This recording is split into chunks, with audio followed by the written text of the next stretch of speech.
تو ہندوستان میں آزادی کے بعد کے دور میں ہم دیکھیں تعلیم کے اوپر کیا کام ہو. جیسا کہ آپ جانتے ہیں کہ ہندوستان کو ٹھیک ہے 15 اگست 1947 میں ہمیں انگریزوں کی غلامی سے آزادی مل گئی، یعنی برطانوی حکومت سے ہمیں آزادی مل گئی، اور عوام کی تعلیم کی منصوبہ بندی کی ذمہ داری آزاد ہندوستان کے جو سربراہ ہیں، حکومت ہے، ان کے کندھوں پہ آ گئی. ٹھیک ہے. تو اس میں پھر کیا ہوا کہ ذاتی، معاشی، سماجی اور ثقافتی ترقی کے لیے یہ ضروری تھا کہ ہندوستان کی جو عوام ہے وہ پڑھی لکھی ہو. ٹھیک ہے. تاکہ جو چیلنجز آئیں گے، جو مشکلات آئیں گی آگے، اس کو فیس کرنے کے لیے ایک پڑھی لکھی عوام کا ہونا ضروری ہے. تو اسی لیے پھر جو ہے اس کے اوپر، تعلیم کے اوپر جو ہے بہت کام کیا گیا. تو مختلف زبانیں آپ نے دیکھا ہوگا ہندوستان کے اندر الگ الگ سطحوں پہ سے تعلق رکھنے والے لوگ ہیں، الگ الگ طبقات سے تعلق رکھنے والے لوگ ہیں، الگ الگ زبانیں بولنے والے لوگ ہیں. ٹھیک ہے. تو اس میں آپ دیکھیں گے کہ کافی ڈفرینس پائے جاتے ہیں سماج کے اندر. ٹھیک ہے. لوگوں کا رہن سہن الگ ہے، کھان پان الگ ہے، لوگوں کے رسم رواج الگ ہیں. ٹھیک ہے. اب آپ دیکھ لو ہندوستان اتنا بڑا ملک ہے ہمارا، کشمیر سے لے کے کنیا کماری تک، ادھر اروناچل سے لے کے گجرات تک، تو بہت ساری آپ کو جو ہے کیا کہتے ہیں، بہت ساری چیزیں آپ کو نظر آئیں گی اس میں.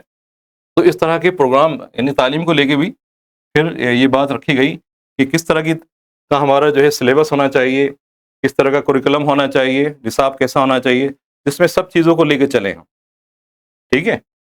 تو اس طرح کے پروگرام کے لیے ایک ایسے مشترکہ نصاب کی ضرورت تھی جو کثرت میں وحدت کے تصور کو اور زیادہ مضبوط بنائے. ٹھیک ہے. اور ایک دوسرے کے حصے تک خیالات و تصورات کی حرکت پذیری کو آسان بنائے. اسی لیے ہمارے جو دیش ہے، ہمارے جو ملک ہیں، اس کا جو آئین ہے، ٹھیک ہے، اس کا مزاج کیا ہے؟ سیکولر ہے.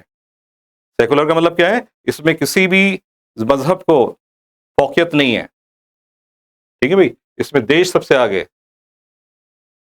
اگر تعلیم کو پھیلانے کے لیے مناسب اقدامات نہ کیے جاتے تو معاشی عدم برابری اور علاقائی عدم توازن بڑھ سکتا تھا، اور اس کے نتیجے میں سماج میں تناؤ پیدا ہو سکتا تھا. تو اسی وجہ سے تعلیم کو پھیلانے کے لیے بہت سارے اقدامات کیے گئے. تو اس مقصد کے لیے سب سے پہلے کام کیا ہوا 1966 میں تعلیمی کمیشن کو قائم کیا گیا، اور جب اس کی رپورٹ آئی تو اس کمیشن کا کیا نام دیا گیا؟ کوٹھاری کمیشن. اس کو انڈر لائن کر لیجئے، بہت امپورٹنٹ ہے. ٹھیک ہے. 1966 میں اس کمیشن کی جب رپورٹ آئی تو تعلیم کو پرامن تبدیلی کا واحد ذریعہ بتایا گیا، اور اس سلسلے میں پھر 1976 میں آئین کے اندر بھی باقاعدہ ترمیم کی گئی، بدلاؤ کیا گیا.